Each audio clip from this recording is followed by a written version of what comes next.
Minimum wage, defined by the Oxford language as the lowest wage per hour permitted by law or special agreement. It was first introduced in 1938 by President FDR in the Fair Labor Standards Act. This act established a 25-cent minimum wage and a time-and-a-half overtime pay for people who work over 40 hours a week. And it also prohibited employment of minors and oppressive child labor. Fast forward to 2007, the Fair Wage Act was passed by the Senate with a vote of 94-3, and later signed by George Bush into law. This bill raised the federal minimum wage over a period of 2 years till it got to $7.25 in 2009. This bill was monumental because it was the first huge minimum wage increase in many years, but it wasn't enough. Even Senate Democrats knew another raise would be needed soon. Ted Kennedy, who was an important part of this as the chairman of the Appropriate Committee, he said, you know what we have to do now? We have to raise the minimum wage. And his dream did come true in 2021 when Congress passed the Raise the Wage Act, which would gradually increase the minimum wage from $7.25 to $15 in 2025. This act would also index future increases of the federal minimum wage to median wage growth, ensuring the value of the minimum wage does not erode over time. It's now 2023, 2 years from the bill's intended goal, and the minimum wage is only $11. The United States Census categorizes 12.8% of all Americans as living in poverty because of this minimum wage. The federal minimum wage fails to provide sufficient pay for low-income American families.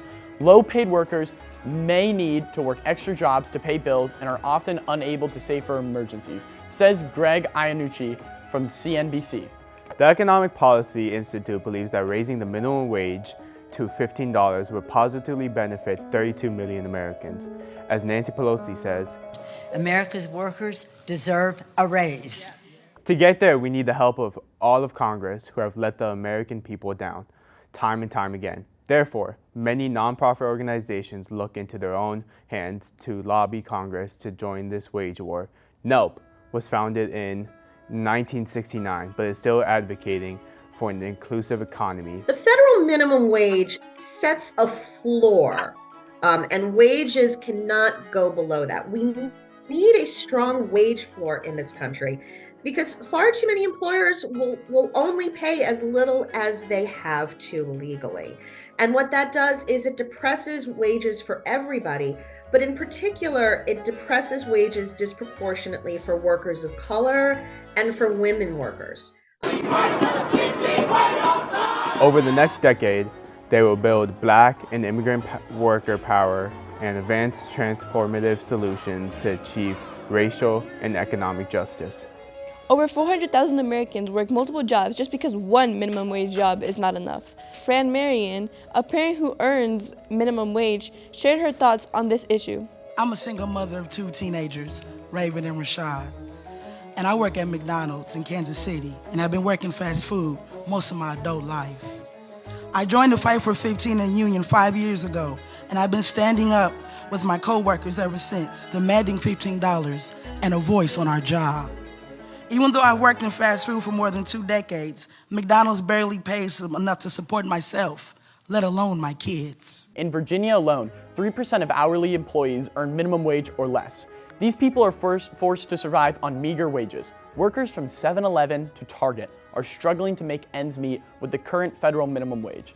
We believe that this issue should be at the top priority of governments, and the American people should think so too. Do I think that the current federal minimum wage of $7.25 is a current livable wage? No, I do not. I think that Congress has other priorities that they should be focused on instead of raising the minimum wage. So what is preventing an increase in the federal minimum wage? Why wouldn't everyone want to help each other? As you can see, not everyone agrees that the minimum wage is a top priority of the federal government. In 1973, when Richard Nixon vetoed H.R. 7935, a periodic increase of the minimum wage to help non-farmer workers provide for themselves. Right now, representatives in Congress don't agree with raising the minimum wage due to fear that many Americans would lose jobs. Where we would see the loss of 1.4 million jobs across the United States. There's no worse response to a pandemic than to eliminate jobs. The problem with their argument is that it is false. This is because raising the minimum wage actually supports job growth. An article by the CIP shows that higher minimum wage supports job growth as the economy recovers from COVID-19. Figure 1. conveys that states with higher minimum wages have grown employment in low-wage industries faster. As you can see, a state with a wage of $7.25 shows very minimal job growth, compared to a state with $12 an hour, which sees over 20% more jobs than another. 7,284 American families live below the poverty line. If the minimum wage is not increased, it is predicted by the Congressional Budget of Office that this number will increase and fall into an already huge 12.8% of Americans in poverty. We don't need to convince the people, but rather the representatives. If we had a voice in Congress that so few do, we would increase the federal minimum wage. We would increase the federal minimum wage. We would increase the federal minimum wage.